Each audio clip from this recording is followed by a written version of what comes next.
পারিবারিক বিবাদের জেরে উত্তপ্ত হয়ে উঠল মুর্শিদাবাদের বড়গ্গা থানার ঢেকা গ্রাম। পারিবারিক বিবাদের জেরে প্রতিবেশীর সঙ্গে মারামারির ঘটনায় গুরুতর জখম এক ব্যক্তি। জানা গিয়েছে, এদিন সন্ধ্যায় আলাউদ্দিন শেখ সাইকেল নিয়ে বাড়ি ফিরছিলেন। তখন প্রতিবেশী স্বপন শেখ সহ তার সাকরেতরা আলাউদ্দিনকে ঘিরে ধরে। এরপর তাকে বেধড়ক মারধর করে বলে অভিযোগ। রক্তাক্ত অবস্থায় আলাউদ্দিনকে প্রথমে বড়গ্গা গ্রামীণ হসপিটালে নিয়ে যাওয়া হয়। এই ঘটনায় ব্যাপক চাঞ্চল্য গোটা এলাকায়। সমস্যা কিছুই নাই, কথাবার্তা হচ্ছিল। আমি তখন বাইরে ছিলাম। এবার যে মানুষটাকে নিয়ে ইস্যু, আমি তাকে ডাকতে গেলাম। আমি বললাম, ঠিক আছে, তোমরা মারামারি করো না।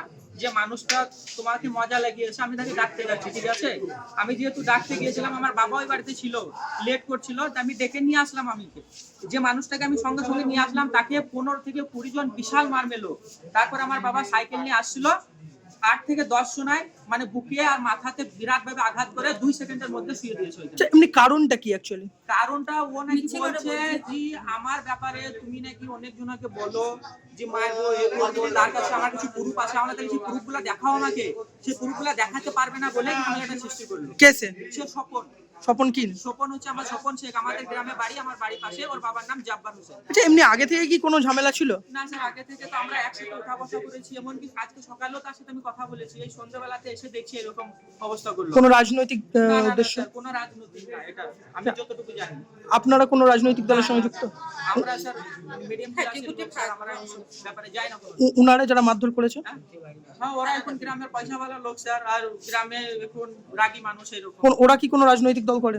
না স্যার, পরে হয়তো তার পার্সোনাল ব্যাপার আমি জানি না। আচ্ছা, মানে আজকেরটা কোনো রাজনৈতিক বিষয় না? আজকে এটা কোনো রাজনৈতিক বিষয় না। আচ্ছা, এমনি হঠাৎ আজকে যারা মারধর করলো কজন ছিল তারা? তারা মোটামুটি ওর চাচাতো ভাইগুলো ছিল, আর যে মেরেছে সে ছিল। কি কি নাম তাদের? একটার নাম মেন যে সে স্বপন, তারপরে কিরণ ছিল, ফরিদুল ছিল, সাজ্জাদ, আর ওর একটা ভাইপু ছিল, তার নাম হচ্ছে ফাইজুল। আচ্ছা, কোথায় মারধর করা হয়েছে? আমাদের গ্রামে মসজিদ তলার সামনে। কোথায় কোথায়? বেশিরভাগ বুকে মেরেছে আর মাথায় মেরেছে। কি দিয়ে মারধর করা হয়েছে? বেশিরভাগ তো আমি যতটুকু জানি হাতে করে মেরেছে। আচ্ছা, কি চাইছেন এখন? কি চাইছেন? আমি চাইছি এর একটা অ্যাকশন হোক। আচ্ছা, থানায় অভিযোগ করেছেন? হ্যাঁ, আমরা বড় গ্রামীণ থানাতে আমরা অভিযোগ করেছি। ওরা বলেছে কান্দিতে নিয়ে যাও, পেশেন্ট সুস্থ হোক, তারপর আমরা আচ্ছা, পুলিশ এসেছিল? হ্যাঁ, পুলিশ বলতে গেলে ওদের থানা থেকে একজন এসেছিল।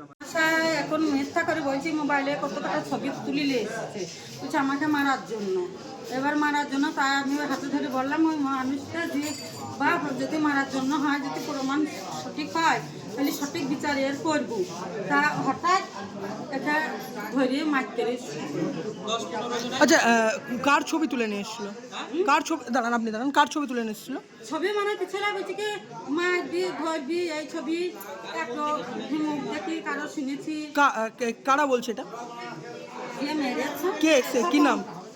স্বপন। স্বপন? বাবার নাম জয়াকর। আচ্ছা, তার বাড়ি কোথায়? বাড়ি আমাদের বাড়ির গ্রামের পাশেই, আমার বাড়ির পাশেই বাড়ি। আচ্ছা, এর সঙ্গে কি কোনো রাজনৈতিক কিছু যুক্ত আছে? না, আমার স্বামীর রাজনীতির কোনো যুক্ত নাই।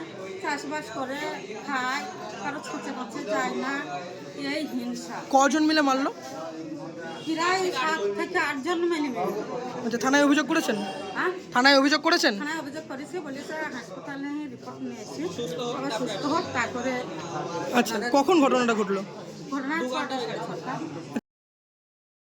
দ্য সহজ পাঠ, সহজ কথা, সঠিক তথ্য।